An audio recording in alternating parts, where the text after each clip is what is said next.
All right. Thank you, everyone, for coming. I'm Mike from Stardog. This is the Masterclass on building a semantically enriched knowledge graph. I expect everyone to put their hands on their keyboards. Hopefully, doing the class exercises, I want everyone to learn something, but I know day jobs are still going on, so I won't be offended if you're looking at Slack or email, but I'd really appreciate it if everyone did try. Stardog Cloud is there for everyone to go get. Hopefully you've received the instructions, but if not, I'm going to talk for a couple minutes before we get into the hands-on part for anyone who hasn't yet signed up for Cloud. So you just go to cloud.stardog.com, sign up for a Stardog Cloud account. That's free, cloud-free environment to get you started. I said in the name, it's free. So I'm Mike. I'm at Stardog. I was founder. Been working in semantic technology for a long time, so really excited to talk to you today about how to make a knowledge graph. So I'm going to come out of the 90 minutes today and have everyone have their own little knowledge graph they've put together out of some simple example data and get an idea for what it would really take to put this into practice in your own day jobs, your own organizations. So we'll talk briefly, but most of the time I want to spend hands-on. So if you get stuck, you're not sure, shout, raise your hand. If we get through almost none of the content, I'm very happy about that outcome because that means probably everyone learned something and at least we had a good discussion along the way. So these are slightly, there's no QA function. We're actually here in person. This is not virtual. So today, just to give you an overview of Stardog, since that's our hands-on time we're going to spend in the Stardog platform, these are the things you'll see today: Explorer, Designer, the Cloud UX a little bit. That's where we're going to spend a lot of our time for building and querying knowledge graphs. Stardog Studio, we won't spend very much time with that today. That's our IDE for queries, more technical users, database administration. You might guess that's the one with the dark mode. Looks like a developer tool. So why knowledge graphs? This is probably a different conference. I think maybe everyone already has an opinion about what the answer to this is. But I know everyone's coming from different graph backgrounds, different ideas. So I just want to level set a little bit about why knowledge graphs are so important. And I think the bottom line is organizations are trying to answer questions. And you are effectively limited in the questions you can answer by the data that you have. So we'll spend in our training exercise, it's a customer 360 scenario. So if that's all I've got is just a customer data set, I'm very limited. I can say, hey, what's Mike's name? What's Mike's email? What's his phone number? That's it. There's no more complexity. There's no more facets to that data that I can query. So the interesting questions come from connectivity, starting to put together all the different places that have relevant information so you can start creating that complete picture. So you take one data source and another, or you start getting advantage of the network effect. All these connections, all those richer questions you can ask. Mike have any negative social interactions on any of the social media platforms he's on after any recent purchase. Mike didn't say anything to us, but maybe Mike said something out loud that we could have heard, and we can factor that into our interactions. So this is, knowledge graphs are all about this, connections and connectivity. But it's not limited to our data. Organizations have to be connected. So we talk about storage, governance, analytics. So these are three pillars of like modern data management. Every organization is doing these all in earnest, all completely also disconnected. Like much of the data in the organization, that's all separate for good and for bad reasons, but a lot of the data management functions of the organization are separate. And then even within one thing like governance, catalogs are in there. There's not one catalog in an organization, there's many. Many catalogs, many different types of catalogs. So bringing together the organization, both at the smaller level, connecting all of our data sources, but bringing together the kind of how we think about data and having this connected holistic enterprise where we're able to put the data in the hands of the right person at the right time, because that's what we're after. So knowledge graphs do this by using what's in place. Organizations have all the data they already need. So knowledge graphs are going to sit on top. They're going to build that semantic layer that you've maybe heard about. That's what we'll spend time today kind of digging into. How do those actually work? We'll use some CSVs. And I would say that's not really enterprise data, but y'all are in enterprises. There's a lot of CSV data, a lot of relational data. So to give you an idea of what this looks like in practice. But knowledge graphs kind of sit into your architecture like this. They're going to use data as it is, create that big connected picture that lets you drive all the downstream cool stuff that you're doing with AI and ML. Because ultimately, you need a data that machines understand. Like that's what we're doing with all this information. We're feeding it to machines to help us drive insights. So knowledge graphs are built on that foundation of machine understandable data. So that foundation is made up of these three primary pillars: virtualization. Enterprise environment is what it is. Data's everywhere, at every speed, every technology, and for good reasons and for bad, like I said before. So your solution can't rely on consolidating all the data. You can't put it all in one place. It's just not possible. It doesn't make sense for technical reasons. Data's growing too fast. It's just going to outpace you, so you're always going to be behind. You have to just embrace the reality of the enterprise environment. Virtualization is a key. The semantic graph is what gives us the ability to create that semantic layer. Say, well, this Postgres database and this Databricks lakehouse, they both have customer information. And this is how customers are related to purchases and different transactions. And that's what that semantic graph's doing. It's giving us that single lingua franca to talk about our data and create that unified whole without actually putting all the data in one place. So we start making that connected, cohesive whole, and then you bring in the third pillar, the inference engine.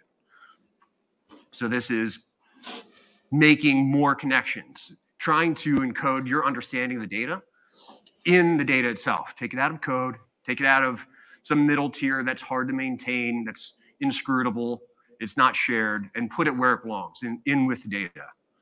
That's part of the power of knowledge graph. The data and the metadata are just the same thing. They travel together, the data describes itself.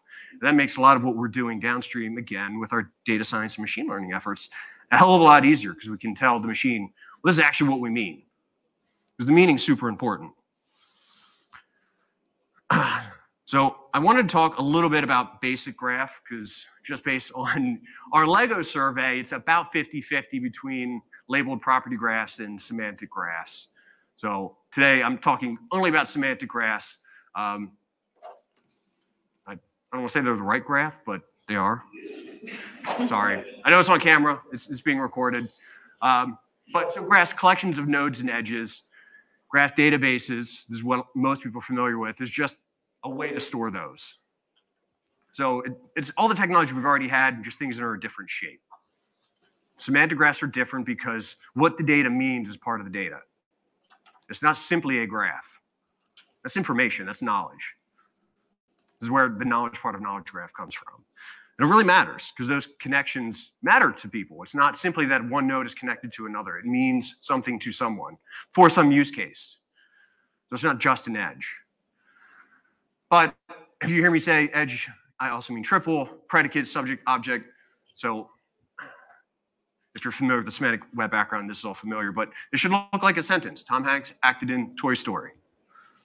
There's basic units of the graph. So edge properties. Everyone know what an edge property is? No one. Okay.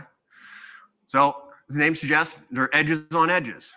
A lot of people use them for exactly this case here, to say something about a relationship, typically that happened in a point in time. Sadly, this is also commemorated on video. I went to college last century. This is a long time ago when you say it that way, right? But I attended 98 to 2002. I'm no longer there. I'm like, that's important. I'm not actually at college right now. Technically, I guess I'm on campus. But this is the other way you can do it. It's called a qualified relationship. There's a relationship like attended college, and then I assert information about that relationship, that Mike was involved, the college is University of Maryland, has start and end dates. Same information, two different ways.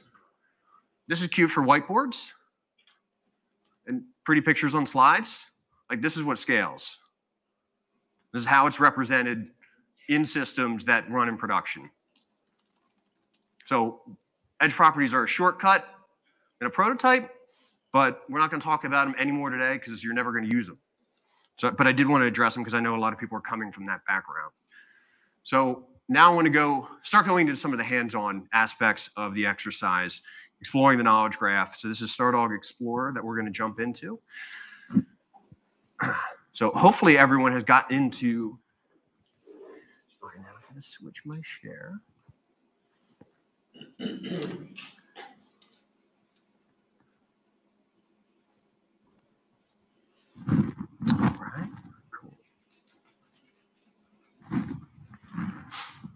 So this is Stardog Explorer, and we're looking at our knowledge graph here.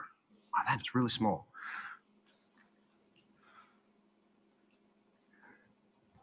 Everyone see that okay now in the room? All right, so this is our data model. So the obvious place to start. What's in this knowledge graph? Let's look at the data model. I don't have to go anywhere else. It's not in a catalog. It's not a separate system. It's kind of like the front page of my knowledge graph. What's in here? How can I access it? So it's very easy. For any of these concepts, I can go ahead and jump into any of the instances of that data. Let's find something that's not got too much. Like categories. See all instances of categories, or I can pick an individual one. So kitchen. So I've gone data to metadata, but I haven't changed systems. And then for any individual concept, I can pull it up. I can see everything in the knowledge graph. This is linked. I can try and expand this out and see everything about it. So all these products in that department. Go ahead and open it up. I can't read that on my screen. I know you can't read it on yours. But I've seamlessly moved data, metadata data, go back and forth. Everything's connected in the knowledge graph, and Explorer puts this all at our fingertips. But like clicking around aimlessly is cool for a demo. It's not bad for a training like this, but you're not going to aimlessly click around and find an answer. You have to ask a question. But typically, now I have to learn a query language, right? Well, ours is Sparkle. We support SQL. We support GraphQL, but sometimes it's a lot easier to use a tool to help you. So we have in Explorer something I'm really excited about called Query Builder. And this is using the ontology, that schema, that data model, whatever you want to call it, that metadata that describes my knowledge graph to help me craft a query. I don't have to know any underlying query language. So I can just ask a simple question, like which customers have purchased any order? So it's a very simple question. It's going to be lots. It's going to be more than the view will let me see. But I didn't have to learn anything about a query language. And the cool thing is here, this expands it out. It shows me why these are my answers.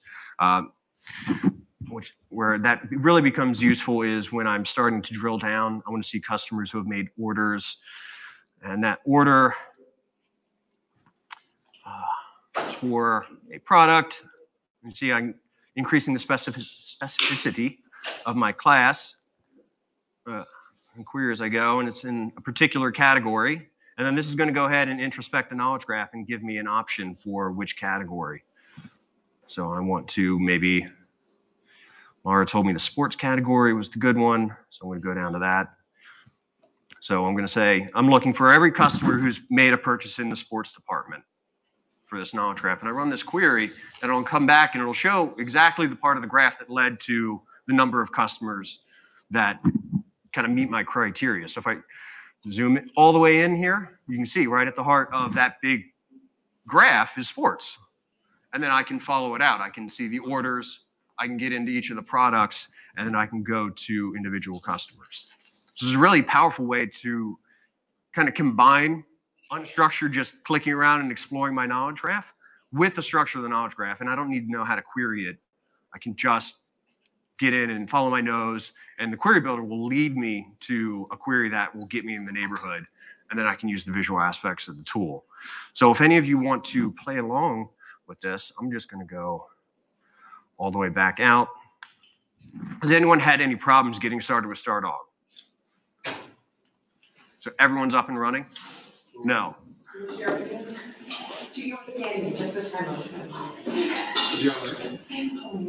Yeah, so the easiest way is just cloud.stardog.com. Thank you, Ingrid.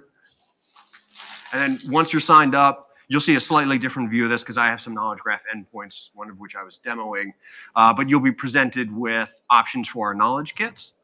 The other way you can access those is just by going to /kits. And then if you scroll down to the bottom here, this knowledge graph training, C360, this is the data set that I was just browsing.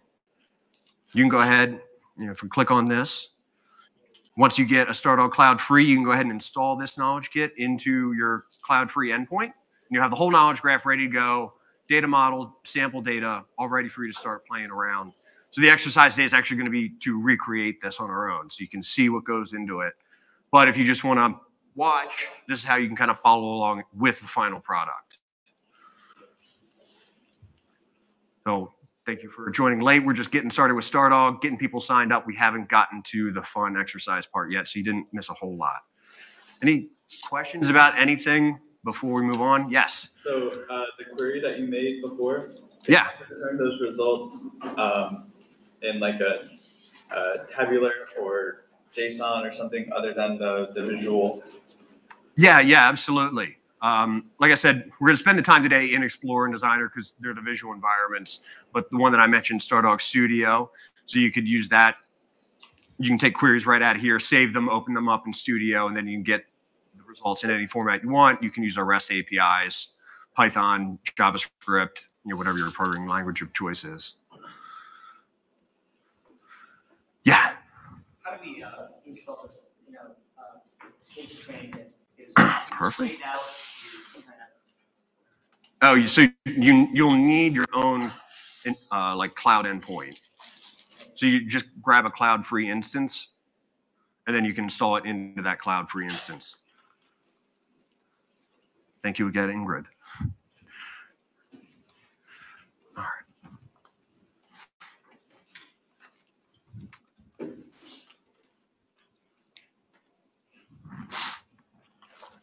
All right. So we're going to start talking about data models. Data models are important because that's kind of where everything starts. It's your description of your data, what your data looks like, how it's shaped, what it means. And the cool thing about knowledge graphs is you can have as many of these as you want.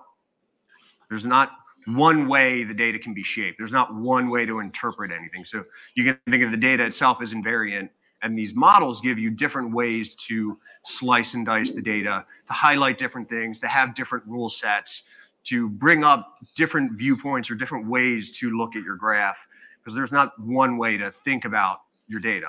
An example of what this may mean in practice is I'm a customer at a bank, and maybe I only have a checking account. So a sales guy is going to look at me and say, hey, Mike, I can tell him a lot of stuff. Mike's a great prospect or a great customer. But finance may look at me and say, well, it costs a lot of money not to lose Mike's bits. We screw up anything about Mike's balance, it's bad news for us. Mike's a cost center.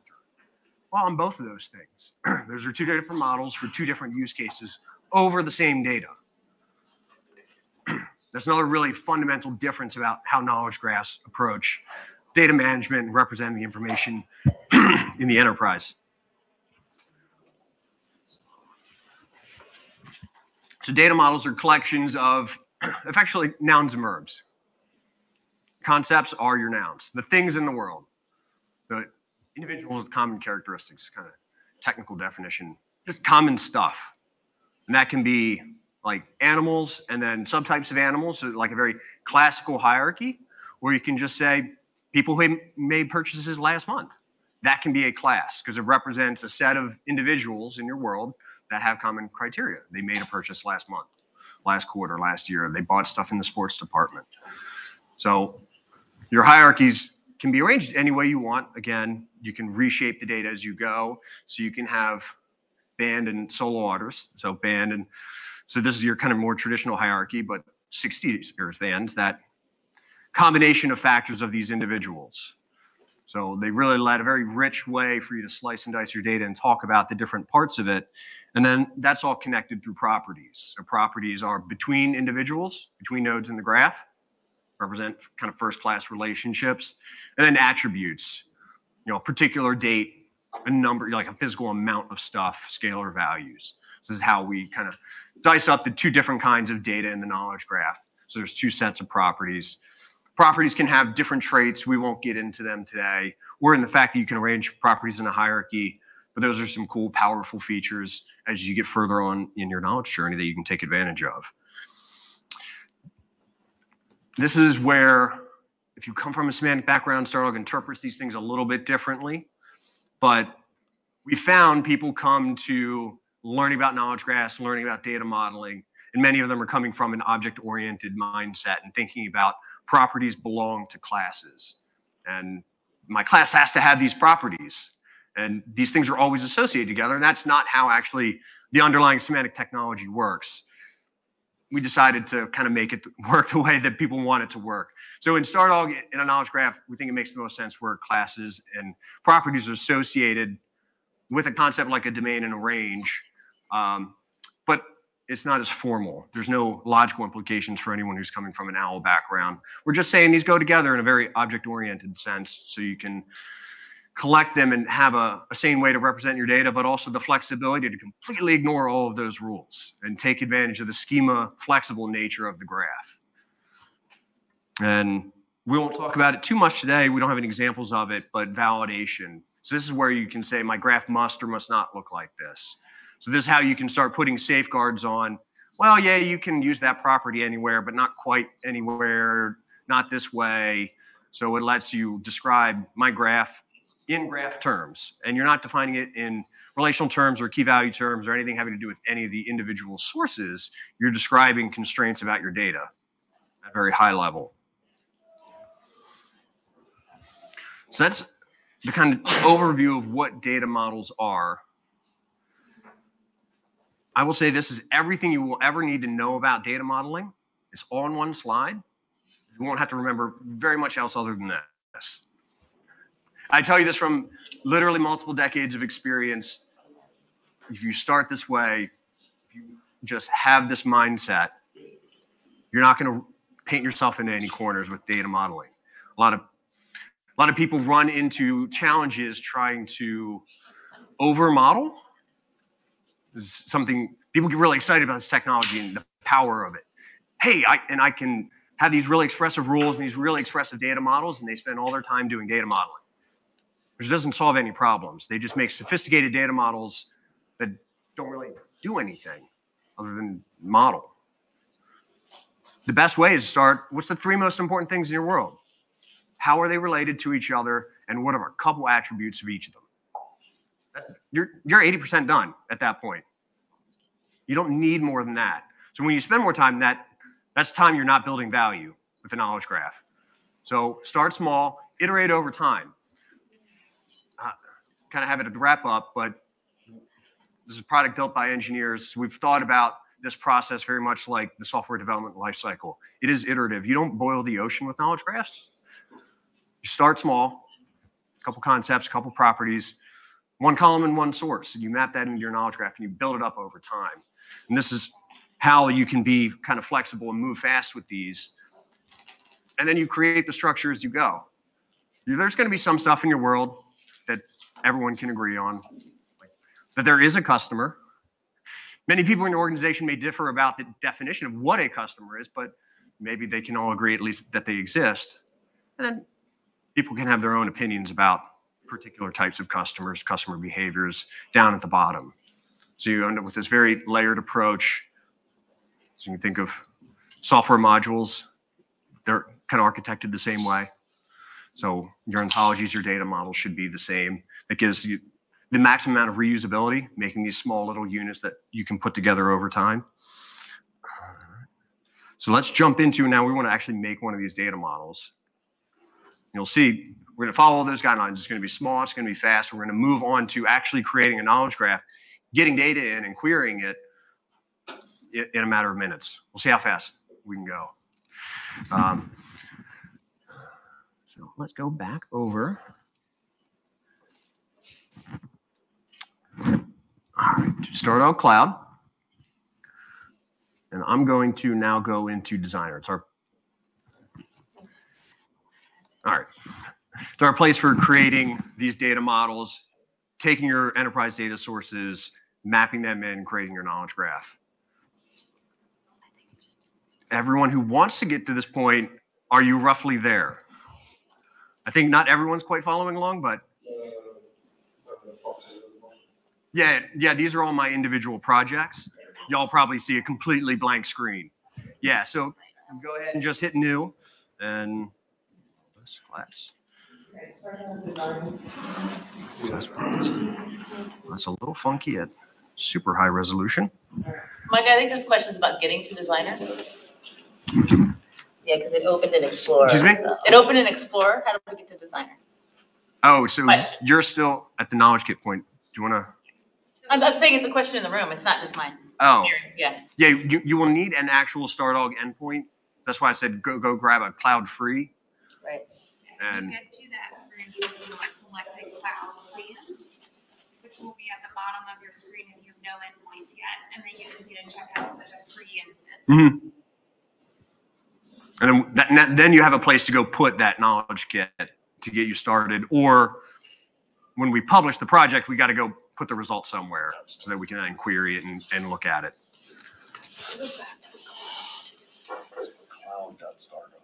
You can see a lot of people working away. I will not go too far ahead. So I think you're here. Oh, you're in here? Yeah. Okay, so you're there. You're welcome. Does anyone else need help getting there? Yeah, you can just close the walkthrough. It's all free. Yeah, we didn't have the walkthrough in last time. You can close the walkthroughs if they pop up for any of you. They're great ways to learn the tool, so don't just dismiss them forever. Or I think that. And they're always available in the little badge in the bottom. You were here, and it was just go back to the tab where you can find designer. I think that was, but not everybody. Just one of the small things. Yeah. Yeah, just keep going towards Stardog free, and you'll get an account. Just follow the word free, and you should get there. Standing here. So I'm going to go ahead and I'll slowly create the model for people who are still trying to get in. It should be pretty fast, but we're going to create a visual. This should look like a whiteboard. That was the point. Every enterprise data model that's ever been created started on a whiteboard. People started drawing circles and lines to say, hey, these are the couple things that we care about. These are how they're connected. This is what matters. This is how we solve our problems. So this is how we're going to start our exercise today. So start with customer. Customer is always first in Customer 360. And there, I'm done. I've created my first concept. I could publish this right now. It'd be the world's least interesting data model, but I'm done. It is the minimal thing that would count, but there's obviously a lot more stuff in the world that we want to talk about. So customers, they make purchases. I go ahead and create that. And I can just keep creating all the things that are kind of the first things that come to mind. Product category. Products are arranged in categories. And then the products themselves. Real simple. We've got our four main concepts that are going to make up our Customer 360 knowledge graph. And then now I want to connect them. I want to make some of those relationships. So we want to say products, they are arranged in product categories. Right? So we can go ahead and just say that. Products are in categories. And we can say products also have a name. So now we can add an attribute. So I scroll down here, so we have relationships, and you can see the one we just added for in category. So I can go ahead and add a new one. Name. And string, and then we can come out here and we can see my attribute I just added. So I've got easy access to everything I've created, nice little heads-up view, and then I can go and continue connecting all the different parts of my knowledge graph together. Made purchase, so this will connect my customers and my purchases. So just like on the whiteboard, I'm just connecting things up. Purchases are for product. All right, so I see there's two ways you can connect the class. You can draw the line or you can actually start it in the form. Yeah, there's the two different ways. I perhaps have some quirky ways to use Designer. From doing demos, I did the safe path through. It minimizes my misclicking. Yeah, I'm creating a relationship. So I'm gonna, is that a question? No, yeah, please, questions. Questions over everything. And then check your floor. There's another thing. Okay. So you just want to connect them up together. So Designer does have some nice features that if you have classes selected at the time that you start a relationship, if you have just one class, we'll go ahead and make that the source. And if you have two classes, the order in which they were connected will be the source and respectively the target of the relationship. But it brings up the same relationship editing screen that Mike sees here. And so you'd be able to change that or set those if you don't have them set. I don't know. Okay, I'm sorry. And just to show you, I'm going to screw up this relationship. So I have it backwards here. So I'm saying products are purchased by purchases. So you can disconnect relationships and then move them around. And then any of these, it's not set in stone. You can change the name at any time. So you can mutate as you go. Like, just for everybody, I think you're doing something that they're sort of missing because it's subtle. Yes. All of that do a thing bar at the top, make a class, add a relationship, is all relative to your choosing product. You're choosing a class by clicking on it. Yeah, there's some context sensitivity. Yeah, thank you there. So I'm selected here on product category. So when I add a relationship, you can see here, product category has already been selected as the source of that relationship. So it means it's as a property of the product category. Everyone following along at this point? Mike, when you added product category, you added it as a class? Yes. Yes. Purchase.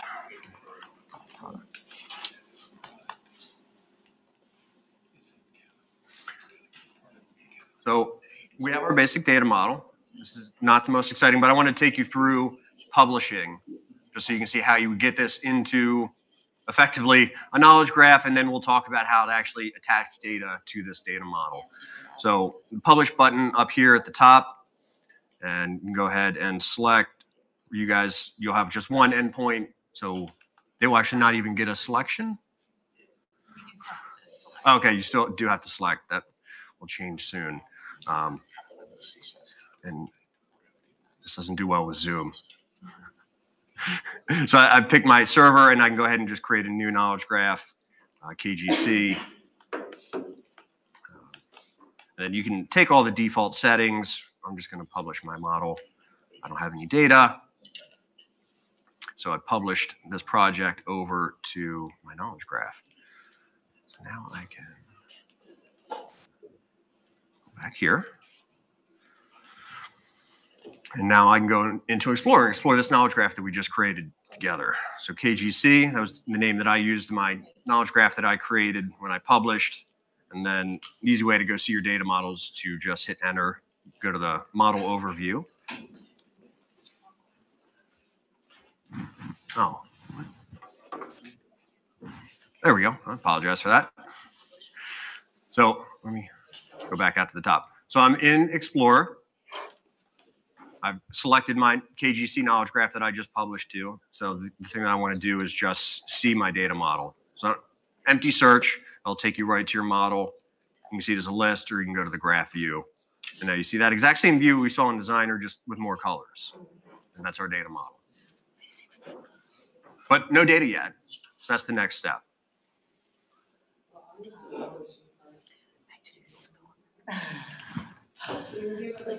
The publishing part? Yeah.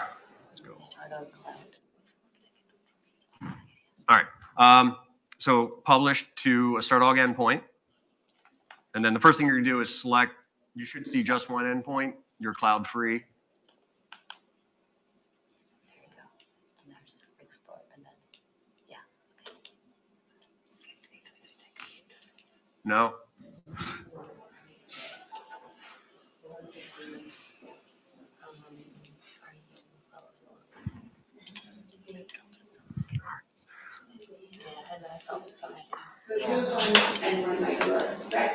They will not see, can you just let this? I thought that change went out.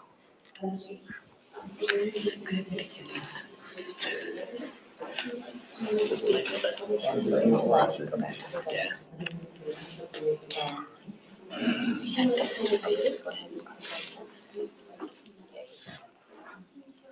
this is where you're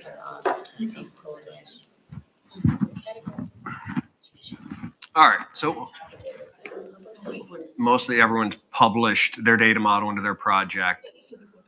Things to keep in mind when you're doing data modeling as you go. Data and your data model go together. Stop thinking about them as separate things. That kind of holds you back having that restriction. They're one and the same. Metadata is just data for another use case.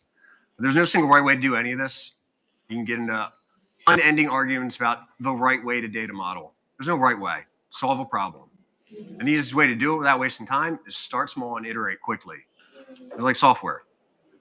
Reuse, recycle, make these things available for other people to be able to access the data that you create in your organizations. That's how you start creating that connected enterprise, well, grassroots. But modeling is easy.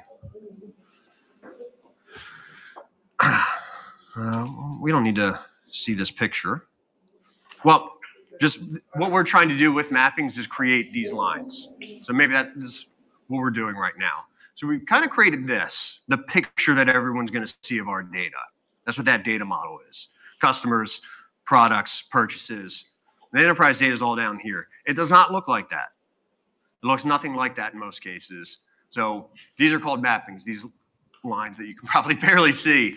But that's the process of connecting your enterprise data to the data model and making that enterprise knowledge graph in that semantic layer. So let's go through this pictographically before we get into how this looks in Designer, because this influenced how we thought about the visual interface. So I think this will be a good lead into actually putting it into practice. I apologize that this schema does not match our example. I need to update that about the slides. So we've shifted slightly to a music use case, but this is kind of a relational schema you would expect for like various music things. It's obvious. So our relational data, this is what it would look like against that schema. So we want to create our graph by drawing these correspondences. So we're going to go and say, hey, well, the stuff in this table, that's actually artists. It's not just some data. Everyone's probably heard things, not strings from Google. They made that famous. Well, this is all the strings. We're starting to make some things up here. So that first thing, we're going to turn it into an artist. And you can already see the structure of the graph coming together just by making a couple of correspondences. And then we go table by table. And this is how you can really iterate quickly with this technology. This is 5 minutes to create this in Designer. And then you move on to the next source and you make more connections. So we've got a key relationship between these tables. So now we're connecting the sources. Logically, these things were connected. Like in the world, those were obviously connected, but they were disconnected as data sources. So the semantic layer solves that problem. We do that through these mappings. And then you just kind of go column by column and you build up your connected graph. So here we got multiple keys to multiple different things. So you build an ever more sophisticated picture connecting all the different parts of the graph through the mapping process. Any questions about that? Seems simple. It's effectively ETL, but not, because we're not going to actually move the data. We're just telling Stardog, in this case, where the data is, how it's shaped, where to go get the customer data. And then it's these things that the backend uses to turn into a SQL query to go get that data, turn it into an Elasticsearch query, go pull data out of Elasticsearch and join those two sources together. So let's try this. All right, let's go back to your Designer. All right. So who has not gotten any of the data, the CSV files? Everyone? Just not me? You're the only one who didn't get the data? Yeah. Well, we didn't email them to you. There was in the instructions, it's a GitHub repo. Scratch that. I don't have access to that. Okay. Do we have? Chat link if you guys are connected to me. Thank you. There's a GitHub link there. I don't have them. Is everyone able to get to GitHub here? I know sometimes there's two-factor, which is hard, but just. Who has the Let's post CSV? What's that? Who has the CSV file? Can we, does anyone? Well, I It's like 12. Yeah, perfect. Okay. It's like half the room, maybe. Who does not have it? Yeah, like half the room doesn't have it, guys. Mike, do you have a list of what CSVs Oh, Yeah, I mean, the 4 ones would be customers, categories, products, and purchases. Those 4. Yeah, those are the 4 that we'll work with. What? 50 minutes. We'll see how fast we go. I do want to make sure we get into the inference engine and talk about some rules, but we can spend as much time building this up as we have. So. I hope so. So it's in the top left. So it says project resources, and there's a little plus.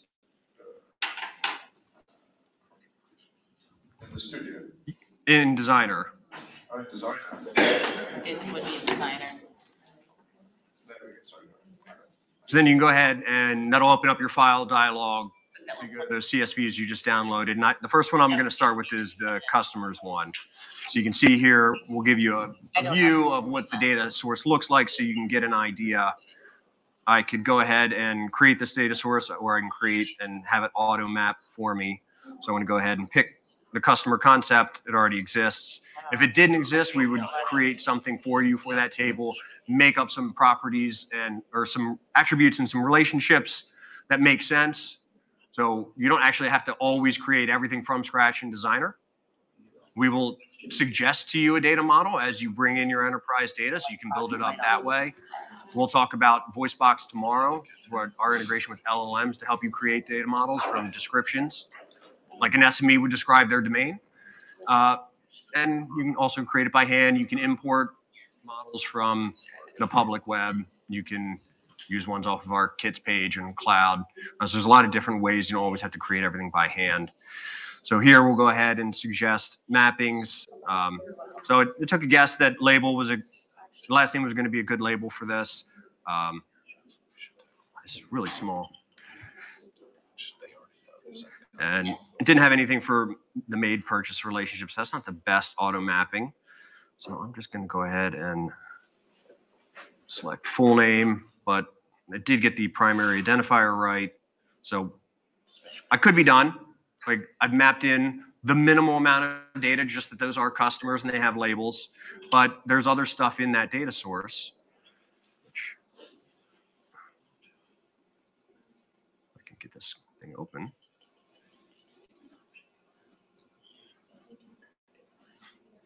Let me zoom out. There we go.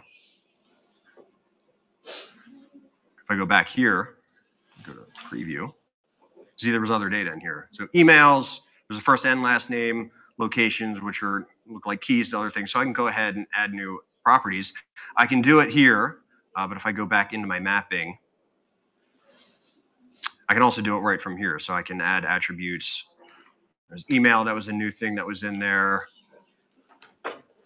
I can go ahead. So you don't really have to ever break your flow. You can always just stay right in the mapping kind of context. When you realize my data model doesn't cover something that's in this source, you don't have to leave your mapping. You don't have to go to another tool. You can just create it right in line. So this create a couple additional attributes here. So I can see them down here now in my mapping screen. I can go ahead and select email and phone. So that looks good. I can take this and I'm just going to publish it just so we can see. Pick same data source, same knowledge graph. Don't need my project. I can just take all the defaults.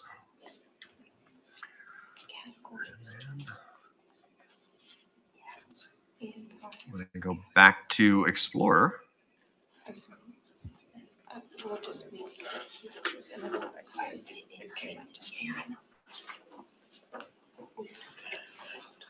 I see my customers. I'm at Walmsley. Phone number, label, and email. That's what we created in our mapping. Is anyone stuck trying to do that before we move on? We got one yeah. Anyone else? Lots of yes. So where do people get stuck? So we can go back. At the beginning. At the beginning, the whole damn thing. Should I start over at the top? We got time.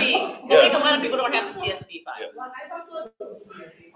So we got the CSV. Did everyone get the CSV into the project? Yeah. So let's go back to Designer.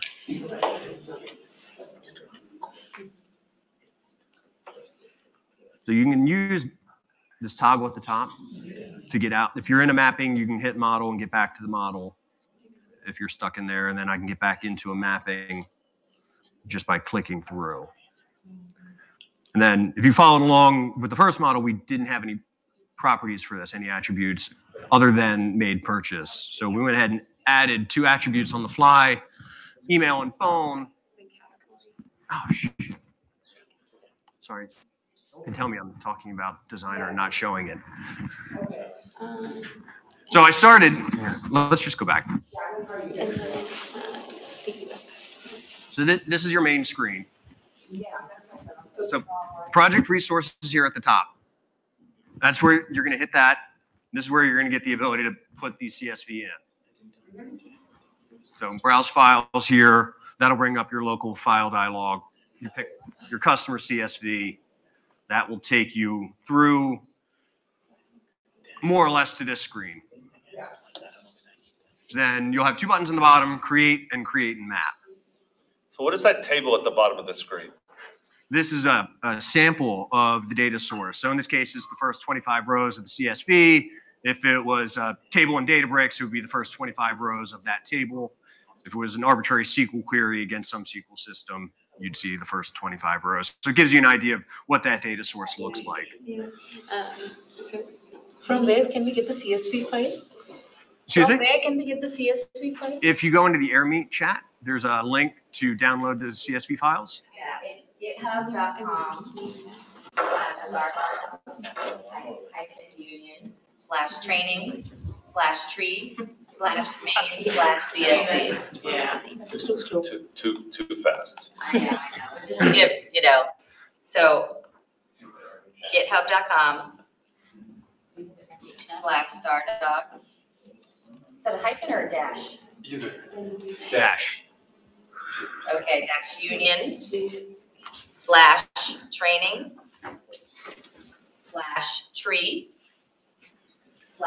MAIN/DSC.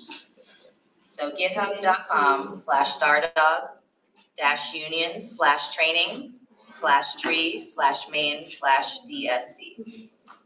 It's a lot of slashes. Yeah, it's in the AirMeet chat. Next time we'll just have thumb drives. Since no one has USBs anymore. Because I downloaded just Okay. here, and it says customers, not US customers. Oh, yeah, I might have an out-of-date checkout. It's the same file. Right. Yeah, I have it sitting there, but I don't have a little dotted line going to customer. Okay, so then you probably just hit create instead of create map. So what you want to do is, again, this top bar is context select sensitive. So you select the data source and hit add mapping.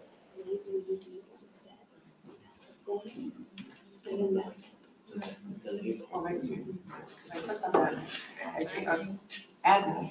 And then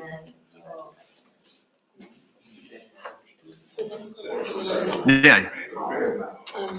You can do either. If you do create, it'll basically just take you right to this screen without this connection. If you do create and map, it'll create this initial mapping for you. You select the customer class, and it'll take you to the mapping screen once you click create map. So you'll land right here. Yeah, it'll run the mapping suggestion engine to suggest mappings based on your data model. You won't get many because we haven't created much. So we'll create a few properties for the next one so we can see that work a little better. Yeah, but I'm not seeing any attributes. Yeah, so I added those after the fact. So when you realize that your concept doesn't have whatever property that you do, edit attributes and you can add things to it just on the fly right in the mapping. You don't have to go out to the modeling view. Yeah, thank you. Yeah. But that's what I'm going to do right now. Yes. CSV file, the US customer, do you want to separate the exactly right there, like a location customer? Because your customer's location can be anywhere. So We repeat the question. it's a good question. And this is kind of where what I was talking about. You can have classes that represent concept. So customers based in the US, you can have that as a concept. And that can be based on like their home address. It could be based on information from their user profile that you have for your customers that you've collected from various sources. It could be information about the IP, and you segment people as they come in based on where you think they're geolocated. So it doesn't necessarily have to be an attribute of the data set. There's just synthetic data. In this case, it's US customers. I see what you mean, but I, just for the sake of it, make an argument, if you study your customer product and the location is a quite important one. It's not just, you know, if as you say, the things that are inferred, for example, you gotta stay in the zip code, and of course that's US. Mm-hmm. Right? Yeah, so, I'm thinking about this is that when I receive this kind of CSV file, at what point I should like split them or just like take as a whole? You know, so I'm asking general guidance for that. Yeah. Well, ideally, you get something better than a CSV file. Exactly right. That's not always the case. So it'll end up being kind of a game time decision. Like, what's the use case? What data did you actually get? Ideally, it's the idea of the knowledge catalog. There's the connected surface area of all the catalog information in the knowledge, like the whole organization. That would actually be where that information is held. Like, how can I use this data? Where, like, that's the authoritative source. It just doesn't exist as a singular source, which is part of what we're trying to help solve with the connected enterprise and knowledge graphs and bringing all that information together. Is that a value? Do you see that for the reusability part? You know, when you long things up, it's very specific for this project. Yeah. Separate the knowledge within this project, it can be reused. Yeah, so that's kind of where I think you see that layered approach, where you have the individual projects can have very specific views of the data, and then you have more generalized views as you go up into kind of the big picture, broad landscape of the enterprise. Any other questions from folks? Okay. So let's go ahead and create a couple of properties here on purchase. So I can bring that up, and I'm going to create them from here because I want to show the auto mapping capabilities. So I could reuse one of these. So products do have names. Or I'm on purchases, excuse me. They don't have names. I want to quantity. And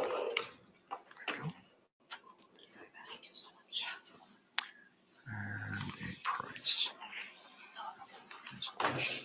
Float.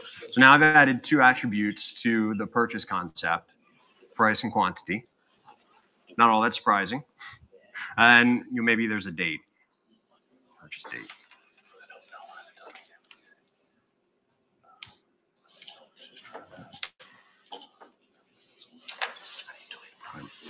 Now this concept's got a couple attributes associated with it. So I'm going to do the same thing on project resources, hit the plus. I'm going to go browse files, and then I'm going to go to the purchases file. I'm going to come to this view, it gives me the overview of that data source. So I can create it and just create that source, or I can create and map, start mapping it in my knowledge graph, which is what I want to do. Select, not product category, select purchase. So I'm mapping the purchases data source to the purchase concept. So moving to the next step, this is going to go into the mapping view. The auto mapping engine runs, and you can see down here at the bottom, now we had some attributes for it to match with, and it got all three correct. So price, quantity, date, those are all. Is that auto mapping? That's auto mapping? Yeah, so that knowledge graph creation that I didn't actually have to do, we have a matching service that's going to look at the schema of your source and then look at the data model of your knowledge graph and try and figure out the correspondences for you, so you don't have to go through and click. It's just accept it or not. So here, there's no obvious label, and it actually picked ID, which is the right thing for purchases because there's no other good string representation of them.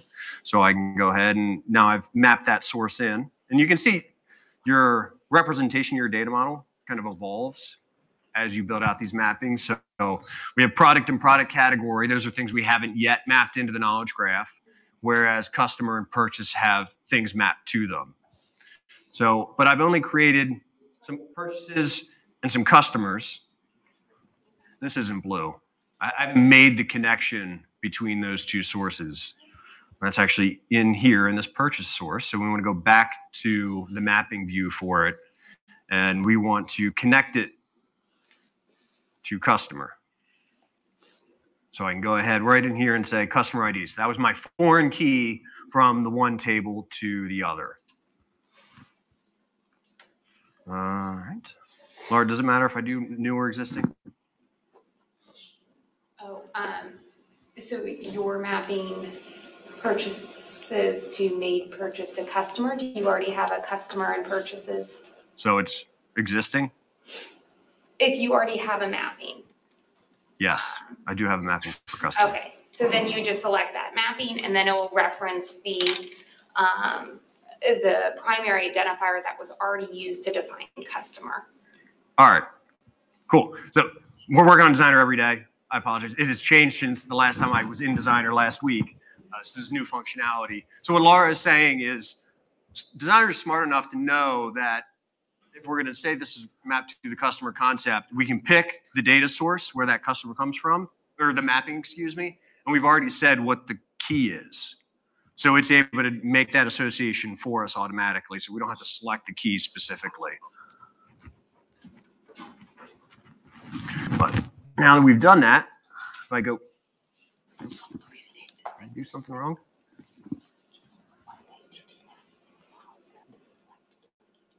Shouldn't it be blue now, Laura?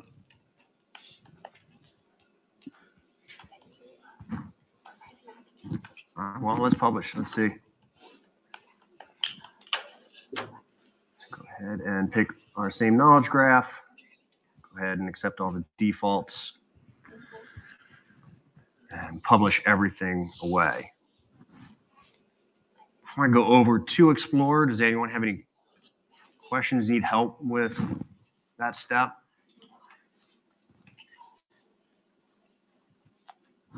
Pretty clear, I guess.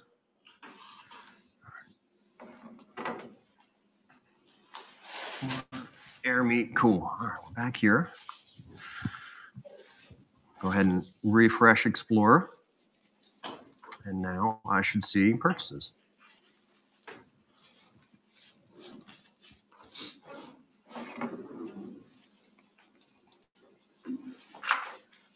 So I mapped in that extra data source. So anyone have any problems getting to this point? Everything start just going that smoothly? Okay, cool. General question? Yes. When we're doing, so connecting multiple data sources to the same model, but you said that you're also able to import models. Right. That have already been defined somewhere. So I'm now interested in integrating the things that I might have already done. So if I have a model A mapped already with a couple of data sources and model B, and I want to connect either the models or I want to connect to the same data source from the other model, am I able to do that in the same part, or will they always be distinct, the individual models? So it'll be a little bit of both. So let me just jump back to Designer to show you. Because you can think of kind of a Designer project as a way to define one particular knowledge graph, like use case. So I'm gonna go.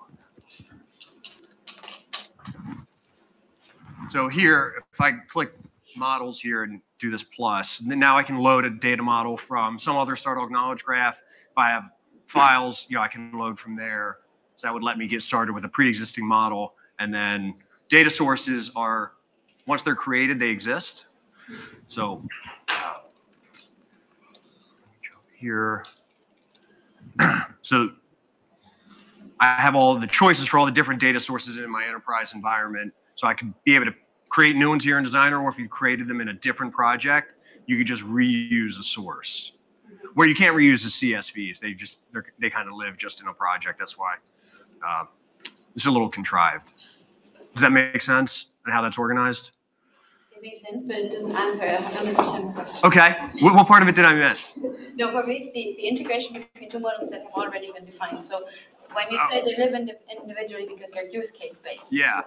My use case is I have multiple models already that are or not yet mapped to the data. And I want to integrate those models together because they only make sense together for an end-to-end use case. Mm-hmm.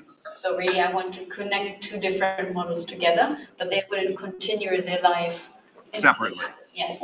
So the best way to do that is with the inference engine. Okay. Because that's where you're going to say, hey, this concept in this data model is the same as this one. It's a generalization of this one. It's like half of this one. And there's an intermediate so that's, and we'll talk about the inference engine before we wrap up. That's kind of how you would smash those two together. And that's why it was one of the pillars. That's really key feature to be able to align those data models and bring those together. That's how that connectivity happens. Did I get all of that time? I will wait for it. All right, cool. Does anyone else have any other questions? All right. I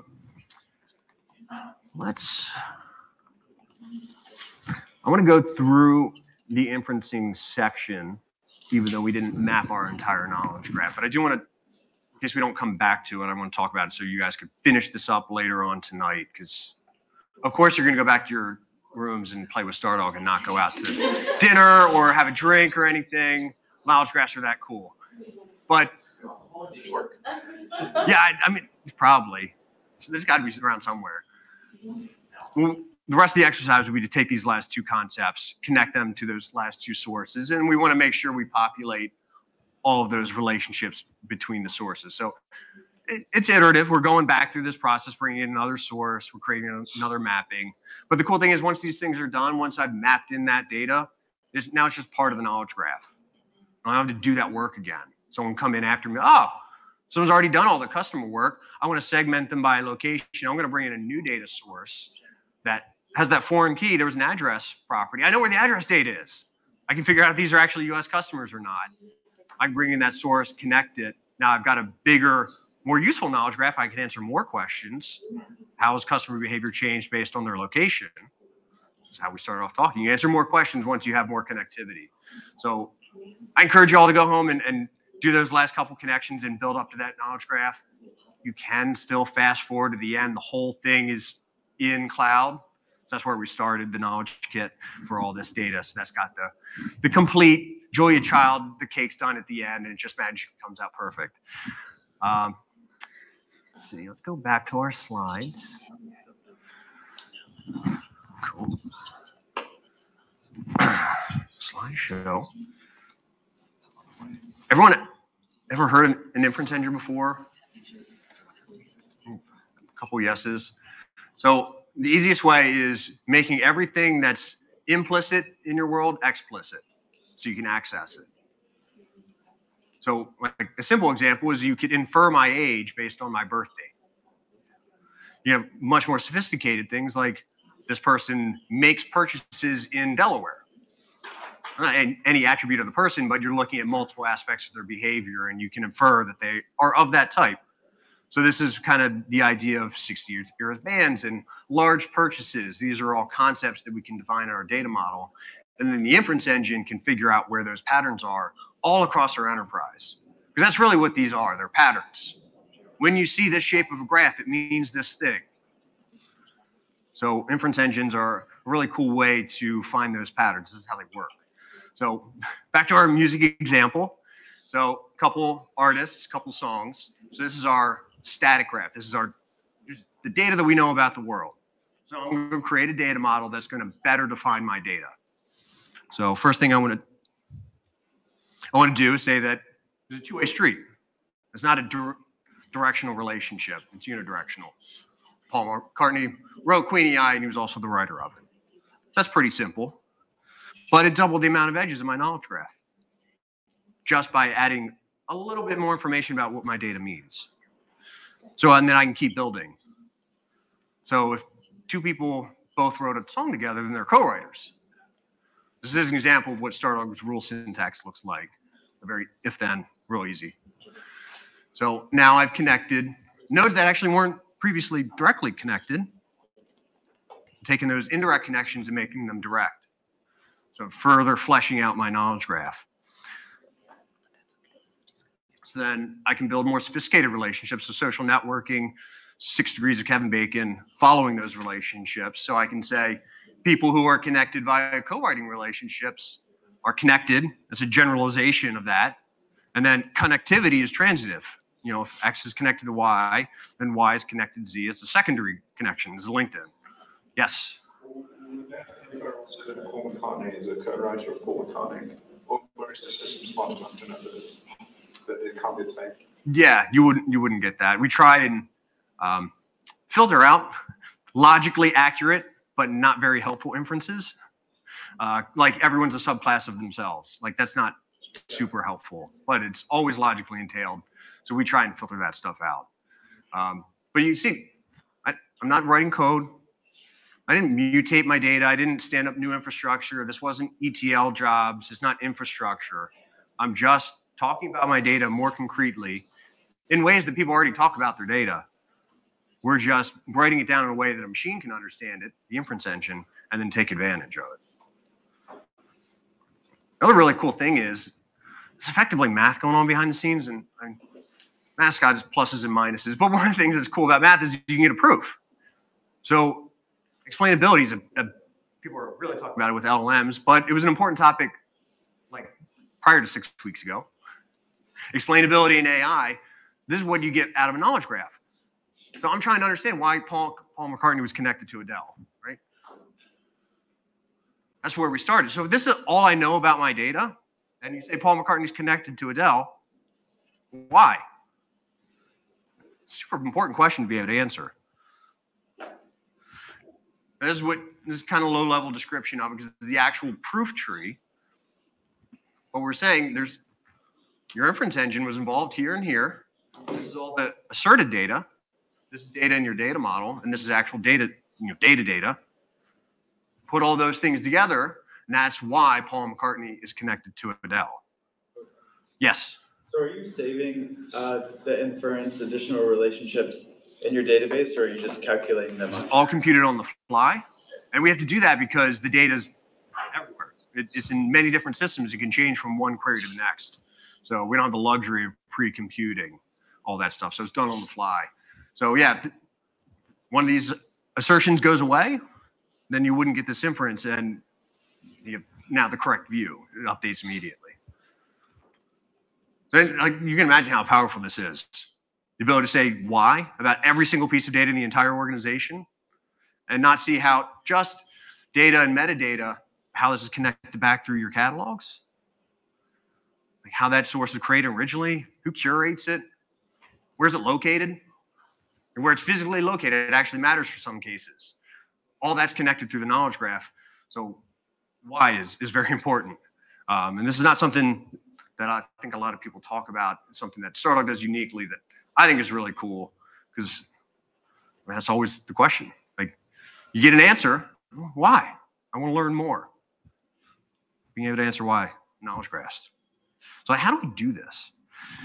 Oh, that's my summary. We do that. Let's go back to Mike. Quick yes. question. I hope you recorded this. I mean, they got cameras. So it's a nice tutorial. Thank you. That means a lot. You teach for a living. Yeah, that's what I'm saying. Cool. Well, we can talk more about distilling this down for your class later. Yeah. Yes. So we're back in Designer. So we're going to try and create some rules. Everyone cool with that? We're going to create some rules. So use what? The rules button in Designer. Now, this is going to fall slightly flat, Laura, because I didn't create the entire data model. You can do some inferencing on the purchases. Adapt and overcome. Adapt and overcome. This is my boss, everyone. So I definitely have to adapt and overcome. All right, so let's, I'm going to cheat. I'm going to create a separate project. And kind of help answer your question about using an existing data model. So I can go ahead and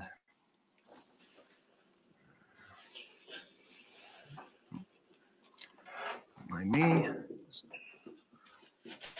getting the data model.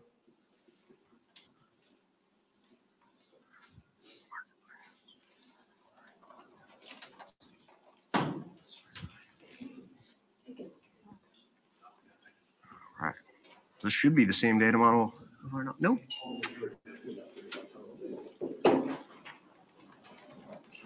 I apologize, folks. And so what Mike's showing here is that you can add models from existing projects, and so he's going to add. Eventually, I will pick the right one. The complete model to build rules off of. Ah. Or the complete model from the training kit that showed at the beginning. Yeah. So what I've done here is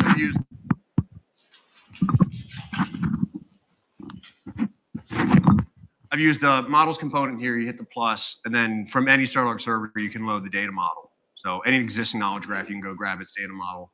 So all I've done is grab the data model of the kit that we started with to get me to the point where I had the full model to create my rules for.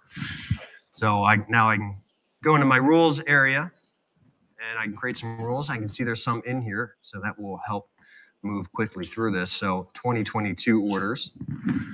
So it's kind of like a meta concept. All orders where the date purchase falls within that range. It looks like Query Builder, right? This is purposeful because I'm doing the same activity. I'm just defining a part of my knowledge graph that's interesting. I'm not querying it now. I'm saying that that pattern, it means something. It's meaningful, and I want to coin a term for it. So when you see this pattern, orders with a date in that range, classify that as a 2022 order. And then you go through, and it's just like modeling, because this is part of your data model where you're building up small things and combining them into bigger things. So I can go look at something like large order here. And now, this is a rule where I'm using the results of other inferences. So I defined a large order previously as any order that's got a purchase price, I think, over $10,000. A very large order. So now anytime you see that, you want to classify those as big spenders. People who make big purchases are big spenders.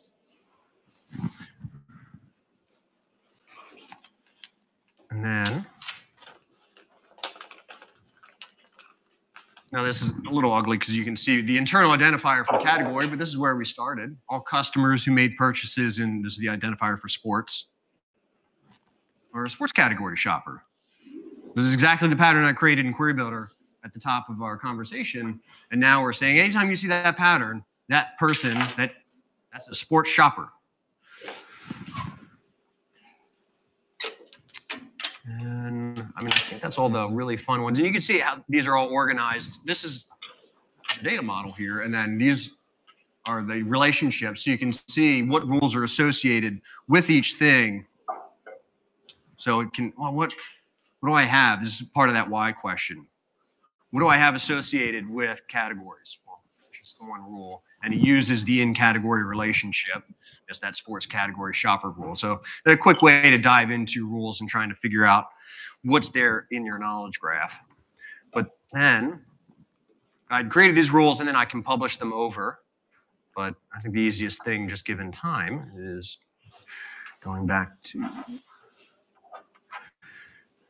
Stardog.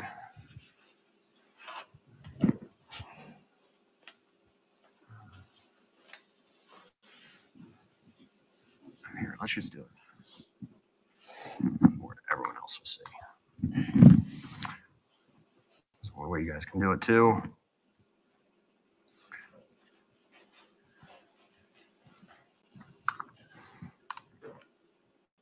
For anyone who wants to follow along later, get the full thing, remember this is how you can do it. I'm going to install this kit right into some new database. So I'll get the full thing, the rules and everything. I'll go ahead and open an Explorer. It goes right to a particular customer. So you can see this is the full picture. Once you've put all the different data sources together, this is what you get. But I'm going to go ahead and turn on the inference engine. And no, I don't see anything different. So we don't know anything about her, but I can say, oh, change my schema, right? Extended rules. That's got the rules in it. Laura was running up here to tell me I was about to screw up. There it is. So she has got inferences. So we can see with the inference engine on, actually, let's go back. Because I think it's a cool moment. So we've got Carlin. And there's everything we know about her. There's all the static data from all of our different data sources we put together in our 9 different data sources to make this 360-degree view of Carlin. But we had all those rules. We further defined our data model. We tried to more concretely explain what our data means. So we can see, so she's classified as someone who's ordered in 2022 because she's associated with purchases that were made in that year. We can see, you see everything's over here on the legend. So you can see what the colors mean. These are her large orders, the 2 big purchases that she's made. You see she's also a big spender because she's made those big purchases. Yeah. So do you find that you get performance limited by like really, really large inference chains if you have them? Not where you'll run into problem. This is why I made a point of saying a little modeling goes a long way.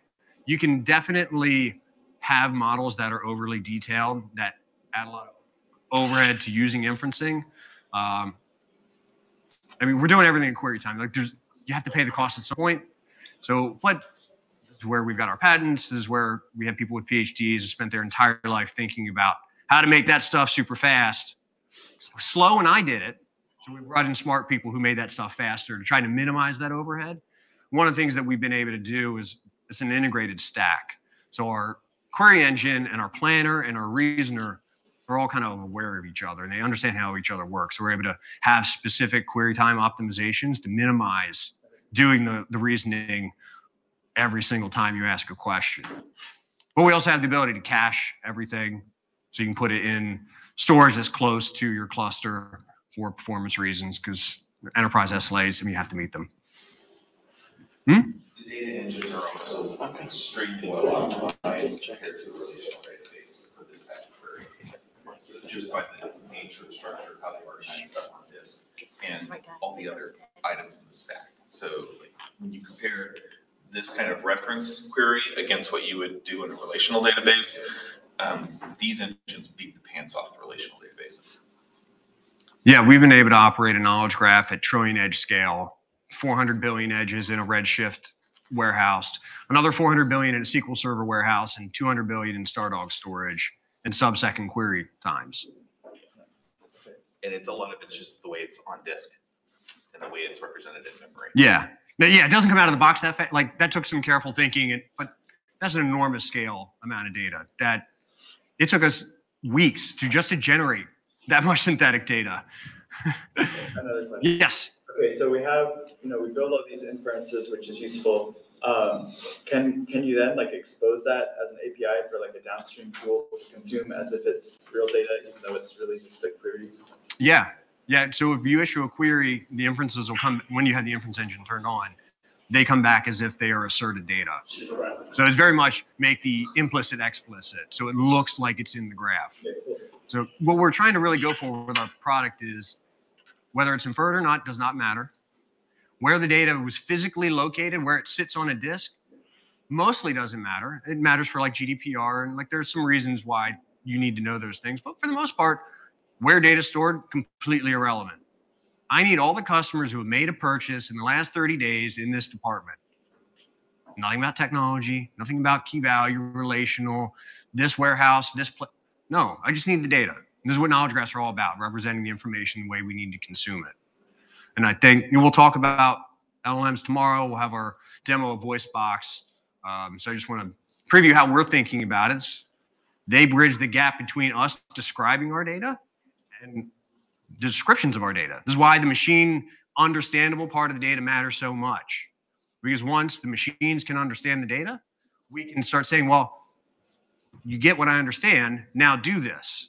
And this is where LLMs, I think, become very powerful combined with a knowledge graph. They're not going to replace knowledge graphs, but they can be really awesome users of knowledge graphs, and they can be really excellent co-pilots with a person to help them more effectively use a knowledge graph by pretty much obviating all the need to worry about query syntax or how things are laid out or data.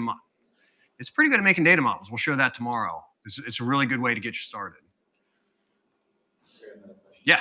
Okay, so let's say you make a data model, but your data's dirty, and maybe you're saying this is my foreign key, but it only works half the time or something like that. Do you guys have any built-in way of like auditing kind of the goodness of your data or how good your data model fits or something like that? Yeah, so there are a couple different ways you could do it.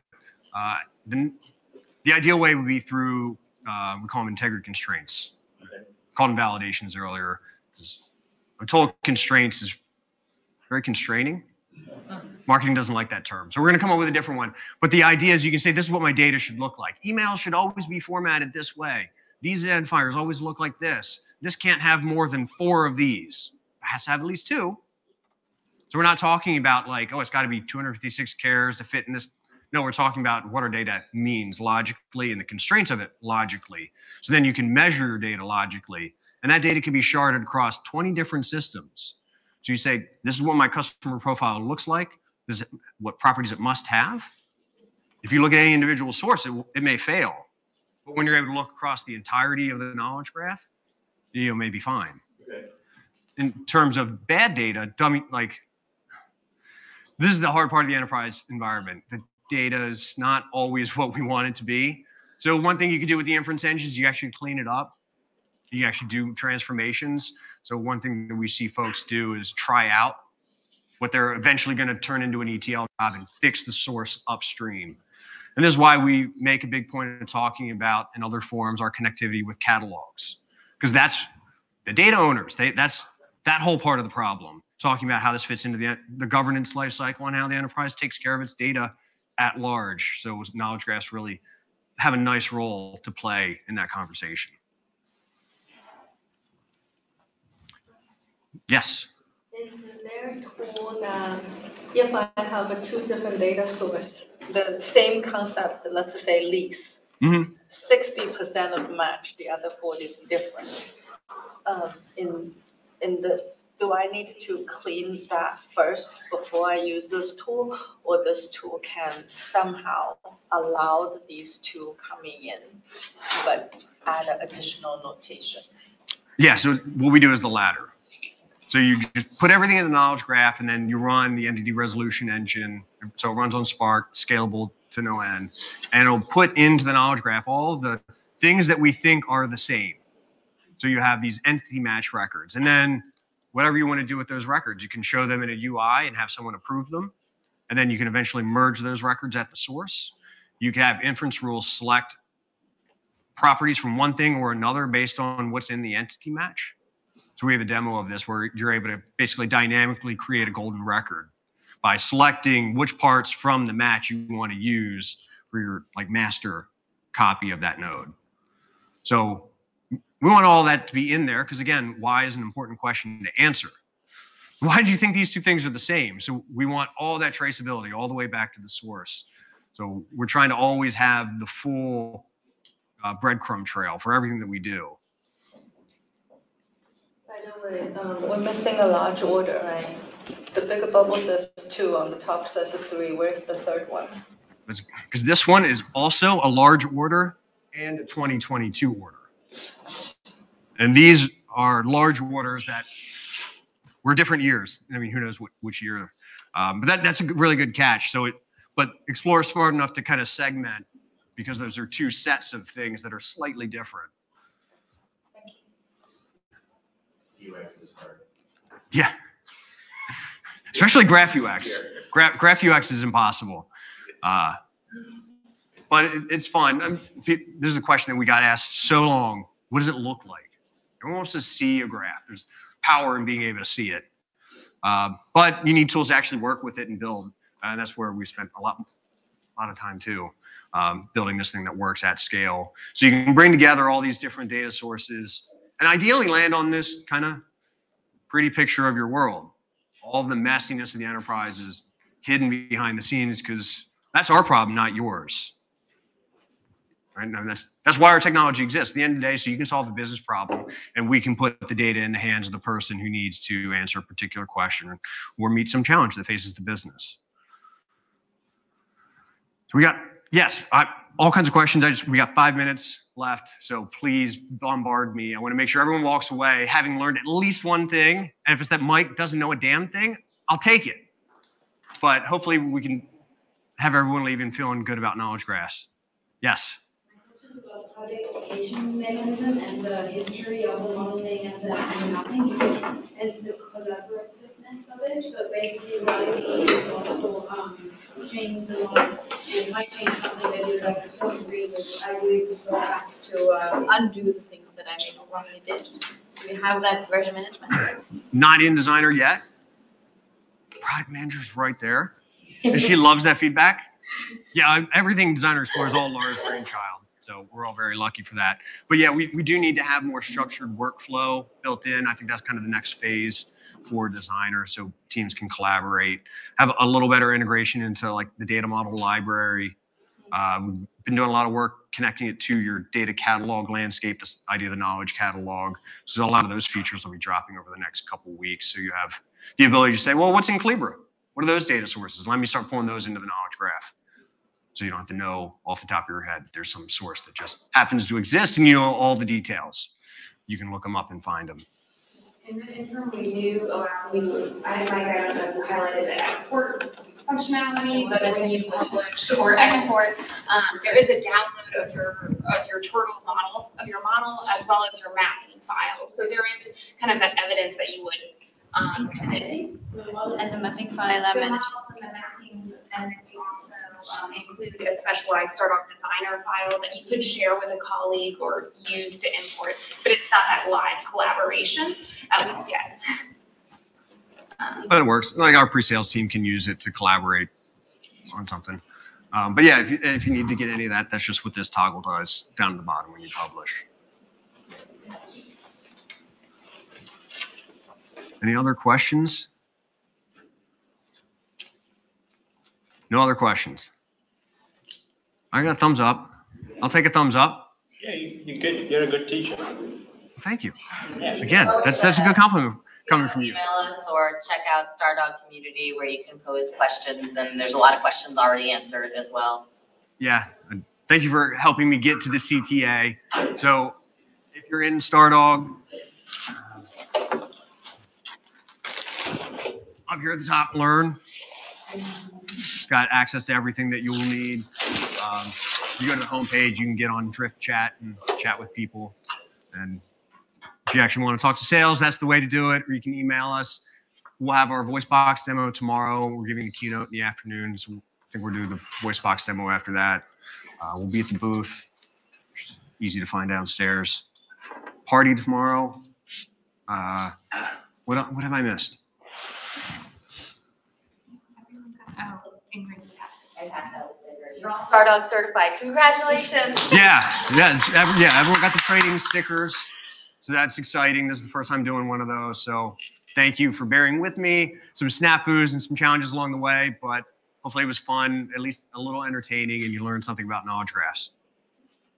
Yeah? And like Mike said, he's going to demonstrate our Stardog VoiceBox tool, which is our LLM-powered tool tomorrow, likely after our keynote, which is at 1:30. So if you want to see Mike break more stuff that's LLM-powered, come by. Yeah. Yeah, and that's way more flaky. The randomness of AI. So that'll be a fun one too. But it will be transformative. Our technology is easy to use. Designer and Explorer are very simple tools. Having them have a co-pilot like that, sitting alongside, helping you every step of the way, create every query, create every model, every rule, every constraint, will just supercharge both novices and people like me who have been doing it their entire career. Well, thank you, everybody. We're right on time, and now it's happy hour.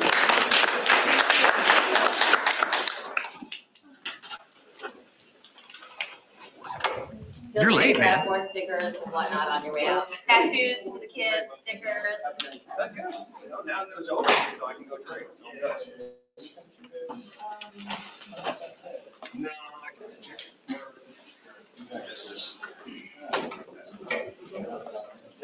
We overscheduled him. Wait, tomorrow? Wait, tomorrow? Yeah, I'll get some Sunday. What do you? I'm gonna go on Thursday.